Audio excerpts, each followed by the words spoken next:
जी guys अस्सलाम वालेकुम। तो प्रीवियस लेक्चर में हम लोगों ने इम्पोर्टेंट फार्मूलाज को डिस्कस किया था और इम्पोर्टेंट फार्मूलाज के साथ साथ हमने कहा था कि इन फार्मूलाज को जो है हमने अच्छे से याद करना है ताकि जो हमारी एक्सरसाइज है, रिमेनिंग एक्सरसाइज है, वो हम सॉल्व कर सकें अच्छे से। ठीक है, तो ये कुछ फार्मूलाज हैं और प्रीवियस लेक्चर में भी हमने इनको डिटेल में देखा है कि किस तरह से मोलर मास निकाला जाएगा और किस तरह से मास इन ग्राम निकाला जाएगा।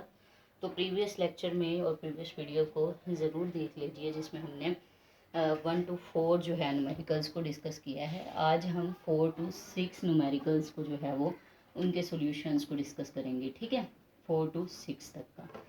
ओके, तो वन बाय वन देख लेते हैं। एक और हम्बल रिक्वेस्ट है, वो ये है कि आपने काइंडली जो है आपने इसके जो हमारे पास फार्मूलाज हैं उनको ज़रूर जो है एक बार रीड कर लेना है और अपनी कॉपी पे जो है वो राइट कर लेना है। ठीक है, तो हम शुरू करते हैं, अपने लेक्चर की तरफ चलते हैं। हम देख रहे थे, हमें कहा गया था कि कंपाउंड्स कुछ दिए गए हैं, उसका मैस इन ग्राम दिया गया है और हमें कहा गया है कि नंबर ऑफ मॉलिक्यूल्स क्या करने हैं, फाइंड आउट करने हैं। ठीक है, तो अब हम जो देख रहे हैं वो पार्ट 4 का 4 क्वेश्चन नंबर का पार्ट सेकंड है। हम बी पार्ट देख रहे हैं। हम फर्स्ट को देख चुके हैं प्रीवियस वीडियो में, अगर किसी ने नहीं देखा तो वो काइंडली वहाँ से देख लेगा। ठीक है, तो अब हम जो है वो बी पार्ट देख रहे हैं फोर्थ क्वेश्चन का, जिसमें हमें कहा गया है कि हमारे पास जो कंपाउंड है वो है,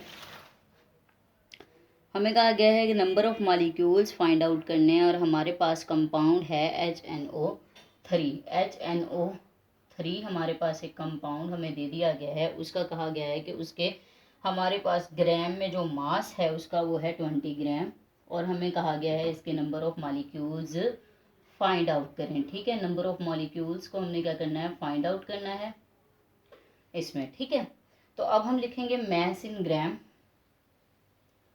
या गिवन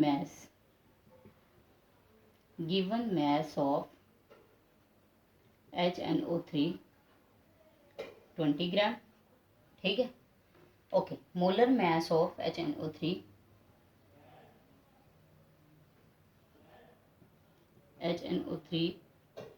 विच इज, हमारे पास अगर हम हाइड्रोजन का 1 होता है, नाइट्रोजन का 14 होता है और नाइट्रोजन का 17 होता है और ऑक्सीजन का 16 होता है, उसको मल्टीप्लाई कर दें 3 से तो हमारे पास जो आता है वो 63 आ जाता है ग्राम पर मोल। ठीक है, और 20 ग्राम। ठीक है, अभी हम सिर्फ बात कर रहे हैं मोलर मैस की, दैट्स वाई हम इधर 20 ग्राम नहीं लिखेंगे। हम नेक्स्ट फार्मूला की तरफ चलते हैं। हमें कहा गया है कि number of molecules find out करने हैं। नंबर ऑफ पार्टिकल्स या मॉलिक्यूल्स के लिए फार्मूला मैंने ये लिख दिया है। हमारे पास नंबर ऑफ पार्टिकल्स के लिए है mass in gram divided by molar mass multiply by Avogadro number. ठीक है, तो अभी हमें पहले ये पता होना चाहिए कि हमारे पास मोल्स कितने हैं।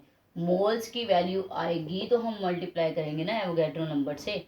ठीक है, सो अब अभी हम जो फार्मूला फर्स्ट लगाएंगे वो लगाएंगे हम नंबर ऑफ मोल्स का। ठीक है, नंबर ऑफ मोल्स का फार्मूला हम फर्स्ट लगाएंगे mass in gram divided by molar mass. ठीक है, मैस इन ग्राम हमें दे दिया गया है 20 ग्राम है, मोलर मैस हमें दिया गया है 60 ग्राम पर मोल है। ठीक है, ओके, अब हम क्या करेंगे, डिवाइड कर देंगे। हमारे पास जो आंसर आएगा इनका, ठीक है, वो हमारे पास जो भी आंसर आता है, ठीक है, उसको क्या करना है, हमने इस आंसर को हमने मल्टीप्लाई करना है किससे, एवोगैड्रो नंबर से। ठीक है, divided by 63 gram per mole multiply by Avogadro number. ठीक है, ये हमारे पास क्या हो जाएगा, नंबर ऑफ पार्टिकल्स या नंबर ऑफ मॉलिक्यूल्स। हम मॉलिक्यूल्स की बात कर रहे हैं तो नंबर ऑफ मॉलिक्यूल्स, किसी भी मॉलिक्यूल के अंदर जो मॉलिक्यूलर कंपाउंड होता है उसमें पार्टिकल्स मॉलिक्यूल्स होते हैं। ठीक है, एलिमेंट होता है उसमें हमारे पास एटम्स पार्टिकल्स होते हैं। ठीक है, आयनिक स्पीशी होती है उसमें आयन्स होते हैं। इसी तरह आयनिक कंपाउंड जो होता है उसमें हमारे पास फार्मूला यूनिट होता है। ठीक है, तो number of molecules find out कर रहे थे हम, तो हमने क्या किया कि मोल्स की वैल्यू बन रही है mass in gram divided by molar mass, जैसे हमने फार्मूला भी देखा उसमें उसको क्या कहते हैं, हम मोल कह देते हैं मल्टीप्लाई बाय एवोगैड्रो नंबर। तो हमारे पास क्या आ जाएगा, इसकी वैल्यू आ जाएगी। एवोगैड्रो नंबर हमें पता है 6.02 इंटू 10⁻23 है। ठीक है, एवोगैड्रो नंबर मल्टीप्लाई कर देंगे हम इसके साथ। ठीक है, इस रकम के साथ डिवाइड करें और मल्टीप्लाई करें तो हमारे पास जो आंसर आता है वो है हमारे पास 1.9 इंटू 10⁻23 पार्टिकल्स।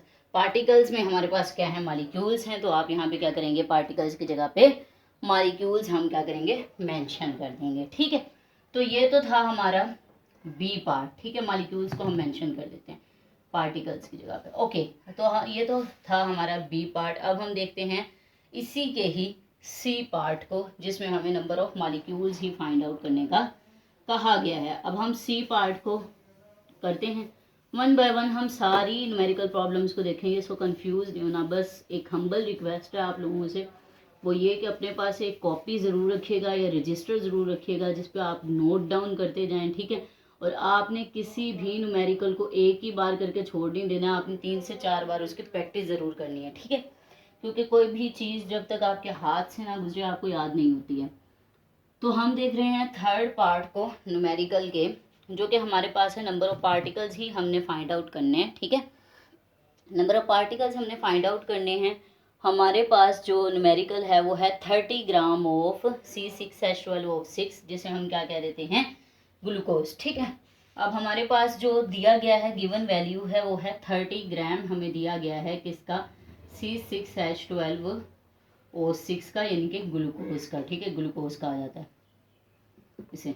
ओके, अब हमें दिया गया है, सॉल्व कर रहे हैं हम इसे, और नंबर ऑफ मॉलिक्यूल्स हमने इसकी क्या करने हैं, फाइंड आउट करने हैं। वही सेम पहले वाला प्रोसीजर। ठीक है, मैस इन ग्राम हम पहले फाइंड आउट करेंगे, और उसके लिए हमें क्या करना होगा, नंबर ऑफ मोल्स वाला फार्मूला लगाना होगा। नंबर ऑफ मोल्स हमें पता है मैस इन ग्राम है, डिवाइडेड बाय मोलर मैस है। ठीक है, मैस इन ग्राम हमें पता है कितना है, मैस इन ग्राम हमें दिया गया है, गिवन है 30 ग्राम। मोलर मैस अगर हम निकालें तो हमारे पास कार्बन कितने हैं, 6 हैं, 12 से मल्टीप्लाई करें, कार्बन को एडअप करें 12 के साथ, हाइड्रोजन का 1 होता है एटॉमिक मास, प्लस कर दें, ऑक्सीजन का 16 होता है, मल्टीप्लाई बाय 6 प्लस कर दें सबको।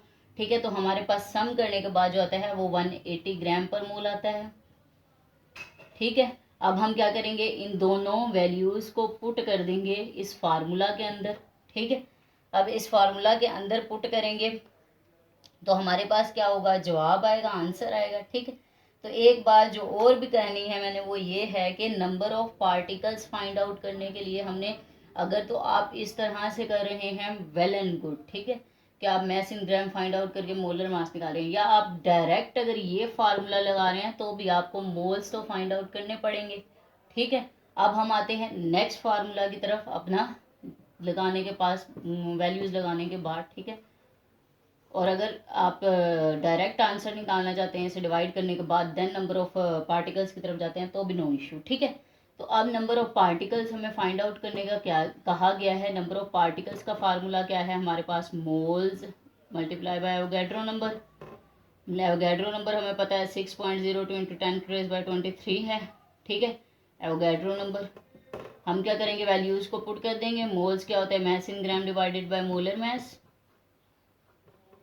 ठीक है, मल्टीप्लाई बाय क्या होता है, एवोगैड्रो नंबर 6.02 इंटू 10⁻23। इनको मल्टीप्लाई कर देंगे और डिवाइड कर देंगे तो हमारे पास आंसर आ जाएगा, जो कि हमारे पास होता है 1 इंटू 10⁻23 मॉलिक्यूल्स। ठीक है, मॉलिक्यूल्स हम फाइंड आउट कर रहे हैं ना, सो मॉलिक्यूल्स। तो ये था कंप्लीट एंड थोरो आंसर किसका, क्वेश्चन नंबर 4 के सी पार्ट का। ठीक है, तो अब हम देखते हैं नेक्स्ट क्वेश्चन नंबर 5 को। आपसे अगेन यही कहूँगी कि आपने अपने पास एक रजिस्टर मस्ट रख लेना है बच्चों, क्योंकि स्टूडेंट्स जब तक आप इसे रजिस्टर पर अपने हाथ से 3 से 4 बार गुजारेंगे नहीं, आपको कभी भी याद नहीं होने वाला। ठीक है, आपको सोल्यूशन नहीं आने वाला। सही है, और ये एग्ज़ाम्स में बहुत ज़्यादा इम्पोर्टेंट है, और अक्सर मार्क्स जो होते हैं हमारे बच्चे इसी पे ही अपने लूज़ कर देते हैं। ठीक है, तो अब हम जो है ये, हालांकि जो है हमारे पास बोनस होता है, ऐसे ही बोनस में हमें मार्क्स मिलते हैं क्योंकि इसमें मैथमेटिक्स है, दैट्स वाई बोनस में हमें मार्क्स मिलते हैं। मैथमेटिक्स कभी भी गलत नहीं होती है, उसका सोल्यूशन एक ही निकलता होता है। ठीक है, तो बोनस के मार्क्स हैं ये, बोनस के, तो जो है कोशिश कीजिएगा इनको गेन करें, बल्कि इंशाल्लाह अगर आप ये वीडियोस देख रहे हैं तो ज़रूर गेन कर पाएंगे। ठीक है, तो अब हम क्या कहते हैं, क्वेश्चन नंबर 5 को डिस्कस कर देते हैं। क्वेश्चन नंबर 5 में हमसे पूछा गया है, क्वेश्चन नंबर 5 हम डिस्कस करने लगे हैं, ठीक है, इसका एक ही पार्ट है। अब क्वेश्चन नंबर 5 में हमसे पूछा गया है calculate the number of ions in the following compound. हमने क्या करना है, नंबर ऑफ आयंस को कैलकुलेट करना है, आयंस, ठीक है, क्या करने हैं, हमने कैलकुलेट करने हैं। हमें कंपाउंड कौन सा दिया गया है, हमें दिया गया है कंपाउंड AlCl3, ठीक है, aluminium trichloride, AlCl3 aluminium trichloride में हमने क्या करना है, आयंस को फाइंड आउट करना है। पहले एक चीज़ जो हमने देखनी है वो ये है कि एल्यूमिनियम, अगर हम इसकी ब्रेक डाउन करवाएं वाटर में तो एल्यूमिनियम और क्लोराइड आयन बनेंगे और 3 क्लोराइड आयन बनेंगे और 1 एल्यूमिनियम बनेगा, ठीक है, 3 क्लोराइड आयन 1 एल्यूमिनियम, मतलब टोटल हमारे पास आयंस कितने हो गए, 4 हो गए, ठीक है। हम number of ions find out कर लेंगे। इसके अलावा हमें कहा गया है कि 10 ग्राम है हमारे पास, किसके, 10 ग्राम है हमारे पास AlCl3 के। एक बात जो याद रखनी है, ये हमारे पास आयोनिक कंपाउंड है। आयोनिक कंपाउंड का पहले हम क्या करते होते हैं, फार्मूला यूनिट फाइंड आउट करते हैं, देन हम जाते हैं किसकी तरफ, आयंस की तरफ। फार्मूला यूनिट फाइंड आउट करना है, मतलब एक कंपाउंड के अंदर हमने, या आयोनिक कंपाउंड है, मैंने पहले बताया था कि जो पार्टिकल्स के लिए फार्मूला लगेगा वो हमारे पास लगेगा मोल्स इंटू एवोगाड्रो नंबर, ठीक है। तो अब हमारे पास कंपाउंड्स हमने जो है हमारे पास आयनिक कंपाउंड है, आपको एलिमेंट में हमारे पास जो होते हैं वो पार्टिकल्स होते हैं, ठीक है, एटम्स होते हैं पार्टिकल एलिमेंट में। इसी तरह मॉलिक्यूलर कंपाउंड में मॉलिक्यूल्स होते हैं, आयोनिक कंपाउंड में हमारे पास फार्मूला यूनिट होते हैं, ठीक है। और इसके अलावा जो है आयनिक स्पीशी में हमारे पास आयन होते हैं। तो अब आयोनिक कंपाउंड में हम क्या करेंगे, पहले कन्वर्ट करेंगे इसे फार्मूला यूनिट के अंदर, देन हम इसे कन्वर्ट करेंगे किसमें, आयंस में, ठीक है। फार्मूला यूनिट को फाइंड आउट करने का वही तरीका पहले वाला, मैस इन ग्राम आपको दिया गया है, ठीक है। गिवन मैस लिख लें, given mass is equal to 10 gram, ठीक है। मोलर मैस, मोलर मैस इसका फाइंड आउट करें आप, सेम वही एटॉमिक मैसेज लगाकर, तो वो है 133 × 0.5 ग्राम पर मोल, ठीक है। इसी तरह अब हम इस फार्मूला के अंदर इस वैल्यू को पुट करते हैं, एवोगाड्रो नंबर हमें पता है क्या है, ठीक है। हमने क्या फाइंड आउट करना है, नंबर ऑफ आयंस को फाइंड आउट करना है, ठीक है। तो हम कौन सा फार्मूला लगाएंगे, नंबर ऑफ पार्टिकल्स वाला, जिसमें हम क्या करेंगे, फार्मूला यूनिट को पहले फाइंड आउट करेंगे, ठीक है। Number of particles is equal to, यानी कि यहाँ पे फार्मूला यूनिट होंगे particles, moles multiply by Avogadro number. Moles हमें पता है, mass in gram divided by molar mass होता है, मैस इन ग्राम 10 ग्राम दिया गया है, मोलर मैस हमारे पास है 133.5 ग्राम पर मोल, ठीक है। तो मल्टीप्लाई कर देना है किसे, एवोगाड्रो नंबर से, 6.02 × 10⁻23 हमारे पास एवोगाड्रो नंबर है। जब आप ये सारा प्रोसेस कर लेंगे तो जो हमारे पास आंसर आ जाएगा, इसको मल्टीप्लाई करने के बाद, डिवाइड करने के बाद, वो आएगा 4.5 × 10⁻22 पार्टिकल, 23 पार्टिकल्स, ठीक है, जिसमें पार्टिकल्स हमारे पास फार्मूला यूनिट है। अब हमने क्या करना है, इनके टोटल आयंस को फाइंड आउट करना है। तो हमने इक्वेशन में देख दिया है कि एल्यूमिनियम का 1 आयन है, क्लोराइड के 3 आयन हैं, दोनों बनने के बाद, दोनों ऐड होने के बाद 4 बन रहे हैं। तो हम सिंपली फार्मूला यूनिट्स को क्या करेंगे, 4 से मल्टीप्लाई कर देंगे, जिसके बाद हमारे पास क्या आ जाएगा, हमारे पास आयंस आ जाएंगे, ठीक है। तो इनको मल्टीप्लाई करेंगे जब हम, तो हमारे पास आंसर आएगा 1.80 × 10⁻23 हमारे पास आंसर आ जाएगा, ये वाला आंसर आ जाएगा। और ये किसके साथ आएगा, आयंस के साथ आएगा, और ये फार्मूला यूनिट के साथ आ रहा है, ठीक है। तो ये बात आपने जहन में रखनी है, जब आपसे नंबर ऑफ पार्टिकल्स पूछने के बाद आपको कहा जाए आयंस का या मॉलिक्यूल्स का, तो आप क्या करोगे, टोटल आयंस या मॉलिक्यूल्स का पूछा जाए तो आपने पहले क्या करना है, उसमें फार्मूला यूनिट को, ठीक है, या मॉलिक्यूलर कंपाउंड है तो मॉलिक्यूल को फाइंड आउट करने के बाद आयंस की तरफ आपने क्या करना है, मूव करना है, ठीक है। अब हमसे सेकंड पार्ट पूछा गया है, ये फर्स्ट पार्ट है 5 का, क्वेश्चन नंबर 5 का, ये हमारे पास क्या है, फर्स्ट पार्ट है। अब हम क्या कर रहे हैं, सेकंड पार्ट की तरफ मूव कर रहे हैं, ठीक है। उसमें भी आपसे number of ions he calculate करने का कहा गया है, बस एक इक्वेशन थोड़ी सी चेंज होगी, उसमें देखा जाएगा कि किसके आयंस हमने फाइंड आउट करने हैं, ठीक है। तो अब देख लेते हैं हम कि किसके आयंस हमें फाइंड आउट करने का कहा गया है। बी पार्ट को हम सॉल्व कर रहे हैं 5th क्वेश्चन के, ठीक है। बी पार्ट को हम सॉल्व कर रहे हैं। हमें कहा गया है कि बेरियम क्लोराइड है, इस बार हमारे पास बेरियम BaCl2 डाइक्लोराइड है, ठीक है। इसका मॉलिक्यूलर मास पहले हम फाइंड आउट कर लेते हैं। वो है हमारे पास 208 कैलोरीन का हमें पता होता है, 35.5 होता है, मल्टीप्लाई कर दें 2 से, ठीक है। तो 208.5 ग्राम पर मोल है, ठीक है। 0.5 बनता है, 0.5 10 की तरफ चला जाता है, तो 0.5 कैंसिल हो जाता है हमारे पास। ओके, ग्राम पर मोल है, ठीक है। हमें जो बताया गया है कितने ग्राम हमें दिए गए हैं बेरिलियम के, वो हमें दिए गए हैं 30 ग्राम्स। मैस गिवन कितना है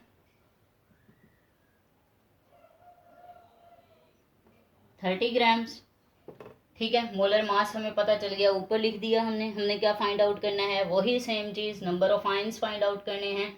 तो हम पहले देख लेते हैं इक्वेशन के ज़रिए से। यहाँ पे एक बेरिलियम का आयन मिल रहा है, एटम मिल रहा है, प्लस 2 क्लोरीन के एटम मिल रहे हैं। इसका मतलब है हमारे पास टोटल 3 आयंस हो जाएंगे, ठीक है। तो 3 से मल्टीप्लाई करेंगे, हमने लास्ट वाले में 4 से मल्टीप्लाई कर दिया था। ओके, हम चलते हैं पहले अपने number of particles find out करते हैं, ठीक है। ये भी हमारे पास क्या है, एक आयोनिक कंपाउंड है। आयोनिक कंपाउंड जो होता है उसके फार्मूला यूनिट्स होते हैं। पहले हम क्या करते हैं, number of particles find out करते हैं। पार्टिकल्स के फार्मूला लगाते हैं, mass in gram divided by molar mass multiply by Avogadro number 6.02 into 10⁻23। लगाएं values 30 gram divided by 208 gram per mole multiply bye 6.02 into 10⁻23। हमारे पास आंसर जो आएगा वो आएगा 8.68 इंटू 10⁻23 फार्मूला यूनिट्स, ठीक है। फार्मूला यूनिट्स को अब हमने क्या करना है, आयंस में कन्वर्ट करना है। तो हमारे पास कितने आयंस हैं, 3 आयंस हैं टोटल। उसको मल्टीप्लाई कर दोगे 8.68 इंटू 10⁻23 से, ठीक है। तो हमारे पास ये क्या आ जाएंगे, टोटल आयंस आ जाएंगे। फार्मूला यूनिट से हमने क्या कर दिया, आयंस में कन्वर्ट कर दिया, जो कि हैं 2.60 इंटू 10⁻23 आयंस, ठीक है। तो ये तो था हमारे पास कंप्लीट हमारा 5वें चैप्टर का सॉरी 5वें क्वेश्चन का आंसर, जो कि था बी का आंसर। अब हम सी की तरफ मूव करते हैं। हमें सल्फ्यूरिक एसिड सी में दे दिया गया है। सी पार्ट में हमें पता है कि सल्फ्यूरिक एसिड हमारे पास क्या है, मॉलिक्यूलर कंपाउंड है, ठीक है। सल्फ्यूरिक एसिड हमारे पास मॉलिक्यूलर कंपाउंड है। उसमें भी हमने क्या करना है, नंबर ऑफ आयंस को फाइंड आउट करना है, ठीक है। मॉलिक्यूल्स के बाद हम आयंस की तरफ चलेंगे। पहले हम देख लेते हैं सल्फ्यूरिक एसिड में आयंस कितने होते हैं, ठीक है, ताकि हमें कोई कंफ्यूजन ना रहे आयंस के बारे में। तो H2SO4 की बात की गई है, number of ions he find out करने हैं उसमें भी, ठीक है। H2SO4, तो इसमें देखें हाइड्रोजन हमारे पास 2 हैं और सल्फेट आयन हमारे पास 1 है, SO4, ठीक है। तो 2 + 1 = 3। 3 से मल्टीप्लाई करेंगे हम अपने आंसर को। पहले हम क्या कर लेते हैं, H2SO4 के हमें मैस गिवन क्या दिया गया है, हमें कितने ग्राम दिए गए हैं H2SO4 के, वो हमें दिए गए हैं 58 ग्राम। मोलर मैस हम देख लेते हैं। मोलर मैस हमारे पास होता है H2SO4 का 98, सल्फर का 32 होता है, ऑक्सीजन का 16 होता है, मल्टीप्लाई कर दें 4 से, हाइड्रोजन का 1 होता है, मल्टीप्लाई कर दें 2 से, और इन सबको एडअप कर लें, ठीक है, ग्राम पर मोल, ठीक है। तो इसके बाद हम क्या करेंगे, फार्मूला लगाएंगे नंबर ऑफ पार्टिकल्स वाला, मैस इन ग्राम। मोल्स की बात की गई है ना, मैस इन ग्राम मैंने ऊपर खोल कर भी लिखा हुआ है, ठीक है। Molar mass multiply by Avogadro number, ठीक है। लगाएं, ऐड करें वैल्यूज को, 58 divided by 98 multiply by 6.02 into 10⁻23, ठीक है। ऐडअप करेंगे तो हमारे पास जो आंसर आएगा वो आएगा 3.56 इंटू 10⁻23, 3.56 इंटू 10⁻23। ये हमारे पास क्या होंगे, ये मॉलिक्यूलर कंपाउंड है, तो ये मॉलिक्यूल्स होंगे। मॉलिक्यूल से हम क्या करें, आयंस की तरफ माइग्रेट कर रहे हैं, तो हम क्या करेंगे, टोटल आयंस 3 है हमारे पास, उसे मल्टीप्लाई कर देंगे वैल्यू को, तो हमारे पास आंसर आ जाएगा। टोटल आयंस हमारे पास आएंगे 1.068 इंटू 10⁻23 आयंस। तो इस तरह से हम क्या है, मॉलिक्यूल से आयन की तरफ मूव कर सकते हैं, आयन से जो है वो फार्मूला यूनिट से आयन की तरफ मूव कर सकते हैं, ठीक है। टोटल आयंस फाइंड आउट करने हैं तो मल्टीप्लाई कर देंगे टोटल आयन से हम अपने टोटल जो हमारे पास आएगा आंसर उसको। तो ये हमारे पास कंप्लीट था सॉल्यूशन हमारे पास क्वेश्चन नंबर 5 तक का। तो आज जो हमने डिटेल में डिस्कस किया है वो क्वेश्चन नंबर 5 तक का आंसर 4 से 5 तक का, ठीक है। ओके, तो वन बाय वन एक क्विक सा जो है वो जल्दी से रिवाइज कर लेते हैं इनको। इम्पोर्टेंट फार्मूलाज आप देख लें, नंबर ऑफ मोल्स का आपको जो अच्छे से याद करना है, और इसके अलावा नंबर ऑफ पार्टिकल्स को mole multiply by Avogadro number, mole हमें पता है mass in gram divided by molar mass होता है, ठीक है। तो इस तरह से आपने जहन में रखना है इन सब चीज़ों को। और फिर एक बार एक हम्बल रिक्वेस्ट होगी आपसे कि इन न्यूमेरिकल्स को याद करने का वही तरीका होता है कि आप कॉपी लें या रजिस्टर लें जिस पे आप 3 से 4 बार अपने हाथ से गुजारें इनको, अदरवाइज आपको न्यूमेरिकल नहीं आएंगे। और एग्जाम्स में ये बोनस के मार्क्स होते हैं, इनमें कैलकुलेशंस होती हैं, अगर आपने बिल्कुल ठीक की हुई हैं तो कोई भी आपके मार्क्स कट नहीं कर सकता। ये 3 to 5 मार्क्स के मस्ट आते हैं न्यूमेरिकल, और बुक की एक्सरसाइज से ही आते हैं। तो इट्स हम्बल रिक्वेस्ट के बच्चों, जब भी आप करने लगो अपने पास कॉपी रखो, रजिस्टर रखो, 3 से 4 बार अपने हाथ से गुजारो, ठीक है। वीडियोस देख लेने से आपको कभी भी नहीं आएंगे जब तक आप अपने हाथ से नहीं गुजारोगे, ठीक है। एक बार वीडियो देखो, अच्छे से देखो, जहाँ पे भूल रहे हो दोबारा देखो, ठीक है। अगर फिर भी कॉन्सेप्ट क्लियर नहीं होता, बात समझ नहीं आती, तो आप मुझसे अगेन एंड अगेन कॉमेंट्स में पूछें, ठीक है। Thank you so much. इतने से आज हम क्वेश्चन नंबर 4 एंड 5 को हमने डिटेल में डिस्कस कर लिया है। इंशाल्लाह नेक्स्ट लेक्चर में हम 6, 7, 8, 9 एंड 10 फोर्थ क्वेश्चन हम जो है वो डिटेल में डिस्कस करेंगे। उनके पार्ट्स नहीं है तो वो जल्दी हो जाएंगे। अगर मैं आज ही करने लगती तो ये वीडियो बहुत ज़्यादा लंबी हो जाती, तो अपलोड ना होती, ठीक है। तो आज हमने 4 और 5 के 3 पार्ट्स को डिस्कस कर लिया। ये इंपॉर्टेंट फार्मूलाज है। इंशाल्लाह कल फिर हम इन्हीं फार्मूलाज के साथ मिलेंगे। तब तक के लिए दुआ में याद रखेगा, अपना खास ख्याल रखिएगा, और ठीक है। और अगर कोई भी कन्फ्यूजन होती है, कोई भी क्यूरी होती है, कोई भी क्वेश्चन होता है, तो आप मुझसे जो है कमेंट सेक्शन में पूछ लीजिएगा, ठीक है। Thank you so much. अल्लाह हाफिज़, में मान ला।